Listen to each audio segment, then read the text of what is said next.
محمد رسول اللہ صلی اللہ علیہ وسلم کی زندگی سے ہمیں اور آپ کو کتنے اسباق ملتے. دیکھو آپ صلی اللہ علیہ وسلم دوسروں کے جذبات کا کتنا خیال کرتے,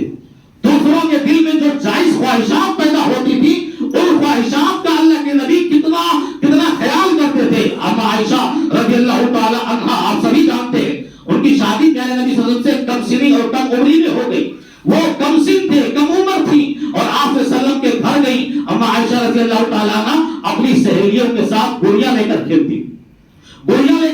تھی, اور آپ صلی اللہ علیہ وسلم جیسے گھر میں داخل ہوتے ساری سہیلیاں اما عائشہ کے گھروں کے کونوں میں جا کے چھپ جاتی مارے خوف سے, مارے ڈر کے. اللہ کے نبی فرماتے کہ سہیلیوں, عائشہ کی سہیلیوں باہر نکلو اور جاؤ عائشہ کے ساتھ کھیلو.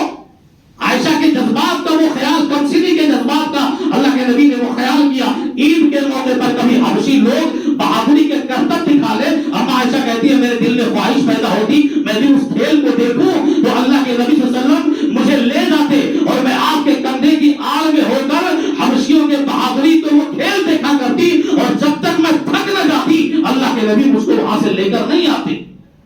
یہ کمسنی کے عالم میں جذبات کا خیال. یا اسی طرح دیکھو شروع میں اللہ کے رسول صلی اللہ علیہ وسلم اما عائشہ رضی اللہ تعالی عنہا مدینے سے باہر کہیں جا رہے تھے, اچانک خیال آیا. اللہ کے نبی نے کہا کہ عائشہ چلو دوڑ کا مقابلہ کرتے ہیں. دیکھو خوشگوار زندگی چاہیے, خوشحال زندگی چاہیے, گھروں میں اللہ کی برکتیں چاہیے. ایسی زندگی اور سیرت طیبہ سے حاصل ہونے والے اسباب ہمیں آپ کو لینے پڑیں گے. اللہ کے نبی نے کہا تو عائشہ دوڑ کا مقابلہ کرتے ہیں. دوڑ کا مقابلہ ہوا, اما عائشہ رضی اللہ تعالیٰ عنہا جیت گئی, اللہ کے نبی ہار گئے. اور پھر وہ آخری عمر بھی آیا, آخری لمحہ بھی آیا کہ ایک بار پھر اللہ کے نبی نے کہا عائشہ چلو ایک بار پھر دوڑ کا مقابلہ کرتے. دوڑ کا مقابلہ ہوا, اما عائشہ ہار گئی, اللہ کے رسول صلی اللہ علیہ وسلم جیت گئے. فرمایا اللہ کے نبی نے دل کا بتیجا, یہ اس وقت کا بدلہ ہے کہ جب تم مجھ سے جیت گئی تھی اس وقت تمہارا جسم ہلکا تھا, میرا بدن بھاری تھا. آج میں جیت گیا اس لیے کہ تمہارا بدن بھاری ہے, ہمارا بدن ہلکا ہے. یہ خوشگوار زندگی کے مرحلے. اما عائشہ رضی اللہ تعالیٰ عنہا نے کہا کہ وقت کے شوہروں تمہیں اپنے کمسن بیویوں کے جذبات کا خیال کرنا چاہیے. پردے کا یہ مطلب نہیں ہے کہ اپنے گھروں میں اپنی عورتوں کو سڑا ڈالو, انہیں بیماریوں کے شکار بنا ڈالو. لے جاؤ, انہیں گھماؤ, انہیں پھراؤ, انہیں ٹہلاؤ اور خوشگوار زندگی سیرت طیبہ سے حاصل کرو. سیرت یہ نہیں کہتی, شریعت یہ نہیں کہتی کہ اپنی بیویوں کو نہ گھماؤ, اپنی بیویوں کو نہ ٹہلاؤ, اپنی بیویوں کو نہ سیر کراؤ, تفریح کے لیے لے جاؤ. ایسی جگہ جہاں پہ پردگی کا عالم نہ ہو, بے حیائی کا عالم نہ ہو, وہاں کے منظر آپ کو اچھے لگتے ہو, چاہیے آپ کو منظر حاصل اور وہ خوشنما ماحول حاصل کیجیے. اللہ کے نبی صلی اللہ علیہ وسلم دوسروں کے جذبات کا اتنا خیال کرتے تھے. اسی طرح دیکھو آپ صلی اللہ علیہ وسلم رشتہ داری جو ایک عظیم دولت ہے, اللہ کی جانب سے دی ہوئی انسانوں کے لیے ایک عظیم نعمت ہے. رشتہ داری اور صلہ رحمی کا پیارے نبی صلی اللہ علیہ وسلم کتنا خیال کرتے تھے کہ حنین کے موقع پر آپ کی رضائی بہن شیمہ آئی اور انہوں نے کہا اللہ کے رسول آپ مجھ کو پہچانتے نہیں, میں آپ کی رضائی بہن ہوں.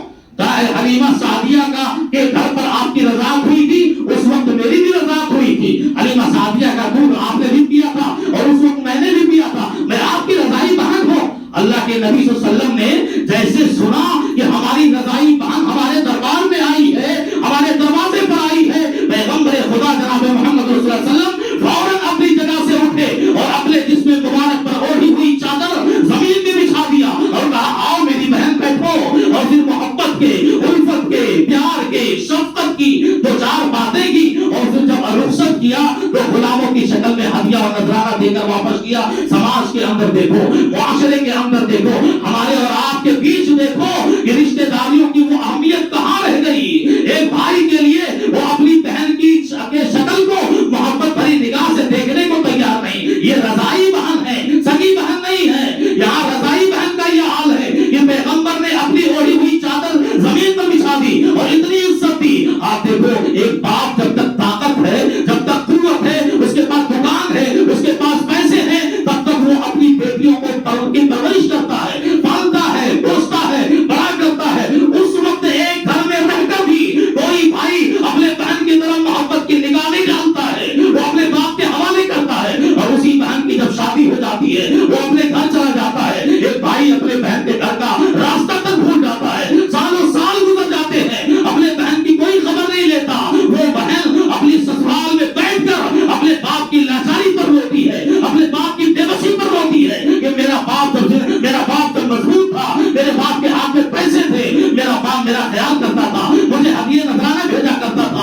میرے باپ کے ہاتھ سے سب کچھ نکل گیا، سارے بھائیوں نے اس پر قبضے کر لیے، دکانوں پہ قبضہ، مالوں پر قبضہ۔ آج ہمارے بھائی ہیں کہ ہماری طرف دیکھنا انہیں گوارا نہیں ہے، وہ ہدیہ کیا دیں گے، وہ ہماری طرف محبت بھری نگاہ بھی دیکھنے کو تیار نہیں ہے۔ میں آپ کو بتاؤں، آپ کو ہمارے ہی علاقے کے ہیں، آپ جانتے ہیں رمضان کے مہینے میں ہمارے یہاں جو ہے بہنوں کے ہاتھ تہواری دی جاتی ہے، بیٹیوں کے ہاتھ باپ تہواری، آپ جانتے ہیں۔ میں اپنی قسم خدا کی، میں اپنا واقعہ بتاتا ہوں۔ خود راستے میں ایسا معاملہ پیش آیا، ایک بوڑھا آدمی کمزور قدموں سے، کمزور پیروں سے سائیکل کی پینڈلیں مارتے ہوئے اور پیچھے بوجھ لاتے ہوئے جا رہا تھا۔ اچانک سڑک پر بڑا سا پتھر پڑا اور وہ پتھر سے ٹکرا کے گر پڑا، پتھر سے گرا۔ ہم لوگ بائک روکے، ہم نے دیکھا اس بوڑھے کے سر پر چوٹ آئی، پھٹ گیا، سر خون نکل رہا ہے، اس کے ہاتھوں میں چوٹ آئے۔ ہم نے کہا چچا کہاں جا رہے ہو؟ انہوں نے کہا بیٹا تہواری لے کر جا رہا ہوں، بیٹی کے گھر تہواری لے کے جا رہا ہوں۔ کیا کروں؟ دو نوجوان، دو بیٹے ہٹے کٹے، دونوں کے ہاتھوں میں بائک ہے۔ میں نے ان سے کئی بار کہا کہ چلے جاؤ تہواری دے آؤ، لیکن وہ بیٹے جانے کو تیار نہیں ہیں، وہ نہیں گئے۔ میں مجبور تھا، بے بس تھا، اپنے کمزور قدموں سے سوچا چلو دے کر تہواری چلے آئے۔ میں نے خود کہا کہ ایڈریس دو، بتاؤ یہ تہواری آپ کی بیٹی کے گھر ہم لوگ پہنچا دیتے ہیں، آپ اپنے گھر جائیں آرام سے۔ اس نے کہا نہیں، اگر آپ لوگ تہواری میری بیٹی کا لے کر گئے تو بیٹی کے سسرال کے یہاں ہمارے بیٹوں کی توہین ہوگی۔ باپ زخمی حالت میں پڑا ہے، سر کٹ کے پھوٹی توڑی نہیں ہے، اس کے باوجود وہ اپنے بیٹوں کی عزت کو سنبھالا ہوا ہے کہ اگر آپ لوگ لے کر گئے تو سسرال والے تانا ماریں گے کہ دونوں بیٹے جوان تہواری لے کر نہیں آ سکے، باپ زخمی ہو گیا، دوسرے لوگ تہوار لے کر آئے۔ اللہ کی قسم آنکھوں میں آنسو آ گئے کہ ایسا بوڑھا باپ، لاچار باپ اپنی بیٹی کا اتنا خیال کر رہا ہے اور ہٹے کٹے بھائی اسی باپ کی جائیداد پر قبضہ کیے بیٹھے ہوئے ہو اور اسی کی بیٹیوں کا خیال نہیں کرتے، اپنی بہنوں کی طرف۔ جابر ابن عبداللہ رضی اللہ تعالیٰ عنہ صحابی رسول ہیں، اللہ کے نبی نے فرمایا جابر شادی کیے تو باقرہ اور کنواری لڑکی سے کیوں نہیں شادی کی؟ کھیلتے اس سے تم یہ سیدہ اور شادی شدہ عورت کو اپنے گھر لے کر کیوں آ گئے؟ مطلقہ عورت کو کیوں لے کر آ گئے؟ یہ تو شادی کر چکی تھی۔ جابر ابن عبداللہ نے کہا اللہ کے نبی میرے باپ کی وفات ہو گئی، میرا باپ اس دنیا سے رخصت ہو گیا اور اس نے 9 بیٹیاں چھوڑ کر اس دنیا میں گیا ہے اور میں تنہا ہوں، اپنی 9 بہنوں کو پالنے والا، ان کی دیکھ ریکھ کرنے والا۔ اگر کنواری لڑکی سے کرتا ہماری بہنوں کی وہ دیکھ ریکھ نہیں کر پاتی، اس لیے میں نے سیدہ عورت سے کیا، شادی شدہ عورت سے کیا تاکہ وہ ہماری بہنوں کی دیکھ ریکھ اچھی طرح کر سکے۔ خیر یہ رشتوں کا معاملہ ہے، یہ ایک الگ سا موضوع ہے، لیکن سیرت طیبہ اور جناب محمد رسول اللہ صلی اللہ علیہ وسلم کی زندگی سے آپ کو ہمیں کتنی نصیحتیں ملتی ہیں، رشتوں کی کس قدر اللہ کے نبی یہ جو ہے عزت کیا کرتے تھے اور احترام کیا کرتے تھے۔ دیکھو اللہ کے نبی صلی اللہ علیہ وسلم کی ایک عادت اور بھی تھی، آپ کسی کو اہمیت دیتے دوسروں کو بھی اس کی اہمیت کا احساس دلاتے۔ دیکھو یہ فلاں آدمی ہے، اس کی اہمیت ہے، اس کی عزت ہے سماج میں، تم لوگ بھی اس کی عزت کرو، تم بھی اپنے دلوں میں اس کی اہمیت کو پیدا کرو۔ عہد مدنی کا ایک بہت اچھا واقعہ اور اہم واقعہ ہمیں آپ کو ملتا ہے کہ مسجد نبوی میں ایک حبشی نسل خاتون، کالی کلوٹی عورت مسجد نبوی میں خادم خدمت کیا کرتی تھی، مسجد کی صفائی وغیرہ اور جھاڑو وغیرہ پوچھا وغیرہ کیا کرتی تھی۔ ایک رات اس کا انتقال ہو گیا، صحابہ نے محمد رسول اللہ صلی اللہ علیہ وسلم کو خبر کرنے کی ضرورت محسوس نہیں کی، بلکہ راوی حدیث کہتے ہیں کأنہم صغروا امرہا، اس عورت کی موت کو صحابہ نے ہلکے میں لے لیا، چھوٹا سمجھا اور نبی کو راتوں رات خبر نہ دی، اس وجہ سے کہ نبی کو تکلیف نہ ہو، ان کی نیند خراب نہ ہو، اور جنازہ پڑھی لے جا کے قبرستان میں دفن کر دیا۔ صبح ہوئی، اللہ کے نبی صلی اللہ علیہ وسلم مسجد میں آئے، اس سے پہلے کہ صحابہ آپ سے کچھ کہتے اللہ کے نبی نے پہلے کہہ دیا، یعنی کیا بات ہے کہ وہ عورت نظر نہیں آتی، کیا بات ہے وہ کالی کلوٹی اور ہمشور نسل خاتون جو مسجد کی خاتمہ تھی وہ آج ہماری آنکھوں کے سامنے نگاہ میں نظر نہیں آتی۔ دیکھو یہ خود کے اندر ایک بہت بڑی بات ہے، کمزوروں کا، غریبوں کا کہ غیر موجودگی کا وہاں حاضر نہ پانے کا احساس پانا، یہ خود میں بڑی بات ہے۔ آپ صلی اللہ علیہ وسلم دنیا میں آدمی جو ہے نا بڑوں کی، امیروں کی خیریت ہر کوئی پوچھتا ہے، ارے پردھان کہاں گئے، 10 دن کے بعد کہاں گئے تھے، 10 دن ہو گئے، صدر کہاں گئے، ناظم کہاں گئے۔ امیروں کو دنیا پوچھتی ہے، لیکن غریبوں کو، سماج کے کمزوروں کو، سماج کے لاغروں کو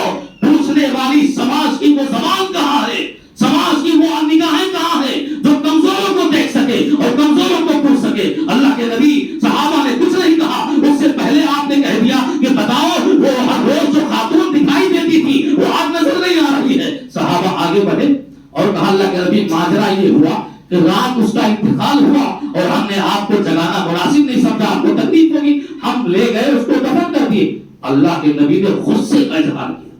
اللہ کے نبی نے ناراضگی کا اظہار کیا اور کہا تم نے ہمیں بتایا کیوں نہیں؟ وہ مسجد کی خادمہ تھی، یہ تو ایک اہمیت کی بات ہے، بہت بڑی بات ہے کہ وہ مسجد کی خدمت کیا کرتی، صفائی کیا کرتی تھی۔ آپ صلی اللہ علیہ وسلم نے فوراً صحابہ کو ساتھ لیا اور کہا چلو قبرستان گئے اور اس خاتون کے قبر پر کھڑے ہو کر اللہ کے نبی صلی اللہ علیہ وسلم نے نماز جنازہ ادا فرمائی۔ اسی لیے اہل علم کہتے ہیں کسی کا جنازہ چھوٹ گیا ہو نماز تو 1 مہینے تک وہ جنازے کی نماز جا کر پڑھ سکتا ہے۔ اللہ کے نبی نے جنازے کی نماز پڑھائی، صحابہ نے پڑھا اور اہمیت دی کہ دیکھو اللہ کے یہاں رنگ و نسل نہیں دیکھا جاتا، وہ گالی کر اٹھی تھی تم نے اسے ہلکے میں لیا، لیکن وہ مسجد کی خادمہ تھی۔ آپ صلی اللہ علیہ وسلم نے خود اہمیت دی اس عورت کو اور دوسروں کو بھی اس کی اہمیت دلائی۔ آپ کو دیکھو سماج میں کچھ لوگ بے وزن ہوتے، کچھ لوگوں کی اہمیت نہیں ہوتی، ان کی کوئی وقار نہیں ہوتی، وہ اس وجہ سے سماج ان کو دھتکارتا ہے کہ یہ بد شکل ہے، یہ بری صورت والا ہے، سماج اس کی عزت نہیں کرتی اس لیے کہ وہ غریب ہے، سماج اس کا احترام نہیں کرتی اس لیے کہ وہ دیہاتی ہے، اغوار ہے۔ یہ ساری چیزوں کو لے کر سماج کمزوروں کو نظر انداز کر دیتی ہے۔ اللہ کے نبی صلی اللہ علیہ وسلم کبھی ایسا نہیں کرتے۔ ان تمام قسم کے لوگوں کو آپ اتنی ہی عزت دیتے جتنی تمام لوگوں کو عزت دیا کرتے تھے۔ دیکھو ابن ماجہ کی ایک حدیث آتی ہے، ابن ماجہ میں حدیث حسن ہے۔ ایک مدینہ کے قریب ایک دیہات تھا اور اس دیہات میں ایک صحابی رہتے تھے حضرت ظاہر رضی اللہ تعالیٰ۔ حضرت ظاہر ان کا معاملہ کیا ہے؟ یہ بہت بدصورت تھے، بد شکل تھے اور اس کے ساتھ میں ہی بہت غریب تھے، بہت نادر اور مفلس تھے، کنگال تھے اور اس کے ساتھ میں وہ دیہاتی تھے۔ لیکن اللہ کے نبی صلی اللہ علیہ وسلم کو اس صحابی سے بڑی محبت تھی اور وہ صحابی بھی اللہ کے نبی سے اتنی ہی محبت کرتے تھے۔ جب اپنے دیہات سے بستی سے آتے تو بستی کے اندر جو چیزیں پائی جاتی ہیں دیہات میں، ترکاری سبزی وغیرہ بطور ہدیہ مدینے میں اللہ کے نبی صلی اللہ علیہ وسلم کے پاس لے کر آتے تھے اور اللہ کے نبی جب تک وہ مدینہ میں رہتے ان کی مہمان نوازی کرتے اور جب جاتے تو ہدیہ دے کر اللہ کے نبی بھی انہیں واپس کرتے، راستے کا کھانا اور توشہ وغیرہ۔ ایک بار ایسا ہوا کہ مدینے کے مارکیٹ میں، مدینے کے بازار میں وہ تجارت کر رہے تھے، کوئی سامان بیچ رہے تھے، سیل کر رہے تھے۔ اللہ کے نبی صلی اللہ علیہ وسلم نے دور سے دیکھا، ارے یہ تو ظاہر ہے۔ اللہ کے نبی نے بغیر بتائے پیچھے سے گھوم کر، ان کو علم نہ ہو، ان کو محسوس نہ ہو کہ نبی آ رہے ہیں، چھپ کر پیچھے سے گئے اور ان کی دونوں آنکھوں کو بند کر دیا، جیسے بچے آنکھ بچوڑی کہتے ہیں، پیچھے سے اللہ کے نبی نے ان کے آنکھوں کو بند کر لیا۔ حضرت ظاہر نے کہا کون ہو بھائی، تجارت کرنے دو، دھندا کرنے دو، ہماری آنکھیں کیوں بند کر کے رکھتے ہو؟ کون ہو بھائی؟ شروع میں تو پوچھا، لیکن کچھ دیر کے بعد ان کو یہ یقین ہو گیا کہ اس قدر محبت کرنے والی شخصیت اور اس قدر اپنانے والی شخصیت مجھ پر شکل تو یہ کوئی اور نہیں ہو سکتی، یہ یقیناً میرے نبی صلی اللہ علیہ وسلم ہے۔ جب ان کو یقین ہو گیا تو اپنے جسم کو بغیر حرکت دیے کھڑے ہیں۔ کیوں؟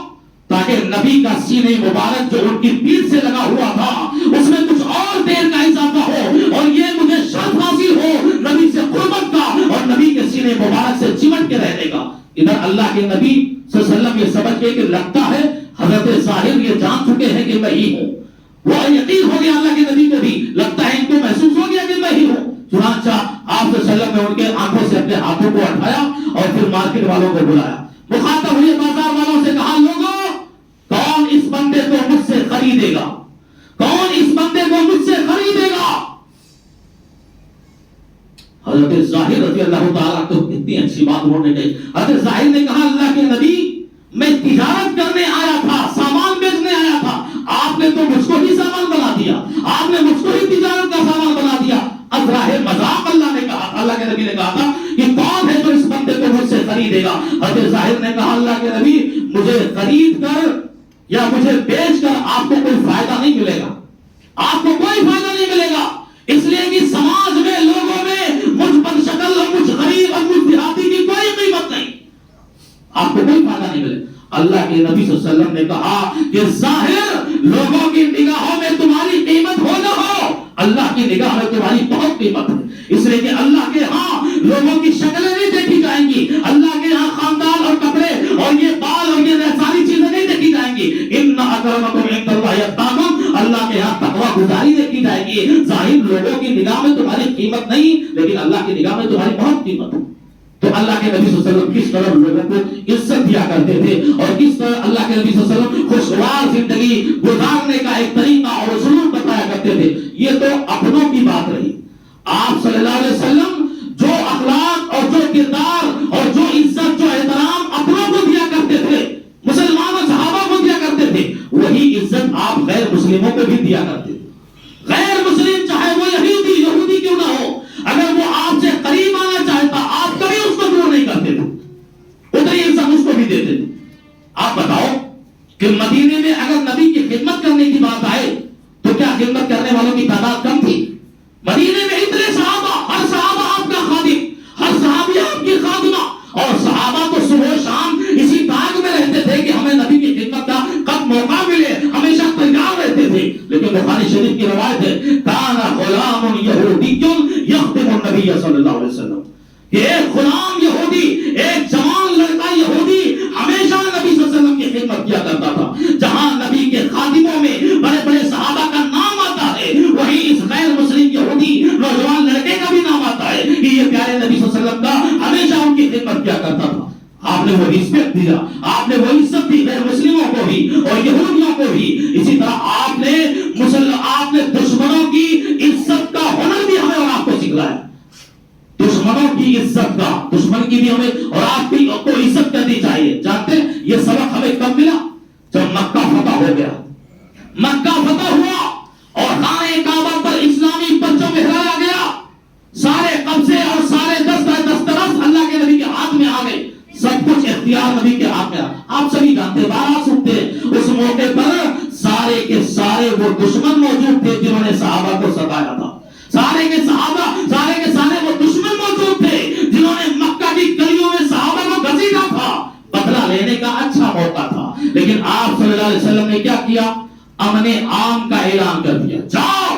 تم سب کے سمازاد ہو, کسی کے ساتھ کوئی ملامت نہیں, کسی کو کوئی نقصان نہیں پہنچایا جائے گا. گرچہ ہماری حکومت آ گئی, گرچہ ہم یہاں کے حکمراں ہو گئے, لیکن دشمنوں تم بھی خیر مناؤ کہ یہ نبی تمہیں کوئی تکلیف نہیں دے گا. اور پھر آپ صلی اللہ علیہ وسلم نے کیا کہا دیکھو جو اپنے گھر کا دروازہ بند کر لے اس کے لیے امن ہے, اس کے لیے سلامتی ہے, اس کو کوئی نقصان نہیں پہنچایا جائے گا. اور جو خانہ کعبہ میں داخل ہو جائے اس کے لیے بھی امن ہے, اس کو بھی کوئی نقصان نہیں پہنچایا جائے گا. پھر آپ نے فرمایا ومن دخل دار ابی سفیان فهو آمن, کہ جو ابو سفیان کے گھر میں داخل ہو جائے اس کو بھی کوئی نقصان نہیں پہنچایا جائے گا. جانتے ہو یہ ابو سفیان کون؟ ابو سفیان کون؟ یہ نبی کا سب سے بڑا دشمن, نبی کا سب سے بڑا دشمن. اس وقت جو اسلام قبول نہیں کیے تھے, مکہ کے شعبہ اور سرداروں میں سب سے زبردست دشمنی اگر کوئی نبھائی تھی ابو سفیان تھے. لیکن ابو سفیان نے جب یہ سنا کہ آقا نامدار محمد رسول اللہ صلی اللہ علیہ وسلم نے امن عام کا جو اعلان کیا ہے کہ جو ابو سفیان کے گھر میں چلا جائے اس کو بھی کوئی نقصان نہیں پہنچایا جائے گا, یہ عزت دیکھی ابو سفیان نے اور یہ مرتبہ اپنا دیکھا کہ نبی کی نگاہوں میں ایک دشمن کی اتنی عزت ہے. تو پھر ابو سفیان اتنے متاثر ہوئے کہ انہی دنوں میں انہوں نے اسلام قبول کر لیا, انہی دنوں میں انہوں نے اسلام قبول کر لیا. تو آپ صلی اللہ علیہ وسلم اپنی زندگی اور اپنی سیرت طیبہ سے لوگوں کو یہ پیغام دینا چاہتے تھے. ربیع الاول کا مہینہ گزر رہا ہے اور آپ گزر رہے ہیں ربیع الاول کے مہینے سے. ہماری آنکھوں نے کتنے بدعت و خرافات دیکھے اور کتنے جلوس دیکھے, راستے پر ٹریفک جام, نہ جانے کتنے لوگوں کو تکلیفیں ہوئی, سبوں نے اپنی آنکھوں سے دیکھا. سیرت طیبہ یہ نہیں چاہتی ہے, پیارے نبی ہر امتی کو یہ بتانا چاہتے ہیں کہ آج دیکھو اتنا نازک ماحول ہے کہ پیارے نبی صلی اللہ علیہ وسلم کو لے کر دشمنوں میں اور غیروں میں ایسی باتیں کہی جا رہی ہیں جس سے نبی کی توہین ہوتی ہے. ہر امتی کا اب یہ فرض ہو چکا ہے کہ وہ نبی کی سیرت طیبہ کو اپنوں کے ساتھ, غیروں کے ساتھ اور دشمنوں کے ساتھ, دوستوں کے ساتھ آپ کا کیا سلوک رہا ہے, آپ کا کیا برتاؤ رہا ہے, آپ کی زندگی کیسی رہی ہے, یہ سیرت لوگوں کو بتانے کی اس وقت بہت زیادہ ضرورت ہے. میرے بھائیوں اور دوستوں, یہ ربیع الاول کے مہینے سیرتوں کے محفلیں اور سیرتوں کی مجلسیں ہم اور آپ کو یہ احساس دلاتی ہیں کہ پیارے نبی صلی اللہ علیہ وسلم کی 63 سالہ زندگی کوئی شخصیت دنیا میں نہیں گزری ہے جس کو 63 سال کی زندگی ملی ہو اور اس کا ہر سیکنڈ حدیث کے پنوں میں محفوظ ہو, تاریخ کے پنوں میں محفوظ ہو. یہ ہمارے آقا ہیں, یہ ہمارے ہمارے رسول پیغمبر صلی اللہ علیہ وسلم ہے کہ ان کی ایک ایک ادا کو، ان کی ایک ایک حرکتوں کو صحابہ کی جماعت نے محفوظ کیا ہے اور ہم تک پہنچایا ہے، اور محبت کی یہ علامت دکھائی ہے کہ اللہ کے نبی صلی اللہ علیہ وسلم جہاں مسکرا دیے صحابہ نے مسکرانے کا لفظ لے آیا، اور جہاں اللہ کے نبی غصے میں آئے صحابہ نے مارے محبت کے وہاں غصے کا لفظ لے آیا، اللہ کے نبی جہاں بیٹھ گئے صحابہ نے بیٹھنے کا لفظ لے آیا، اور الغرض صحابہ نے اپنے نبی کی سیرت کے ایک ایک اداؤں کو حدیث کے پنوں میں اس طرح محفوظ کیا کہ اللہ کے نبی نے ساری زندگی ایک مرتبہ کھڑے ہو کر پیشاب کیا، ایک مرتبہ، اور وہ بھی گھٹنوں میں درد کی وجہ سے یا کسی اور تکلیف کی وجہ سے ساری زندگی میں ایک قوم اور ایک گاؤں کے کونے کے پاس، گھور کے پاس آپ نے کھڑے ہو کر پیشاب کیا۔ صحابہ نے اس ایک ادا کو بھی حدیث کے پنوں میں محفوظ کر دیا اور امت کو یہ پیغام دیا کہ اپنی زندگی گزارنا چاہتے ہو تو جناب محمد رسول اللہ صلی اللہ علیہ وسلم کی حیات مبارکہ سے سبق حاصل کرتے ہوئے، عبرت اور درس حاصل کرتے ہوئے اپنی زندگی گزارو، اپنے اندر وہ اخلاق پیدا کرو، اپنے اندر وہ کردار پیدا کرو، اپنے اندر وہ کیریکٹر پیدا کرو جو ہمارے اور آپ کے آخری نبی جناب محمد رسول اللہ صلی اللہ علیہ وسلم ہر امتی کے اندر دیکھنا چاہتے تھے۔ اللہ ہم سب کو جناب محمد رسول اللہ صلی اللہ علیہ وسلم کی زندگی سے سبق حاصل کرنے کی توفیق عطا فرمائے۔ اپنی زندگی ہر معاملے میں رشتہ داریوں کے معاملے میں زندگی بسر کرتے ہوئے ہر شعبے میں، ہر پہلو میں ہمیں حیات مبارکہ سے درس لے کر زندگی بسر کرنے کی توفیق عطا فرمائے۔ جب تک اللہ ہم سب کو زندہ رکھے، ایمان بالخیر پر زندہ رکھے، ہماری موت آئے تو ایمان بالخیر پر آئے۔ وآخر دعوانا الحمدللہ رب العالمین۔ بارک اللہ لنا ولکم بالقرآن ونفعنی وإياکم بالآیات والذکر الحکیم، انہ تعالی جواد کریم ملک رؤوف رحیم۔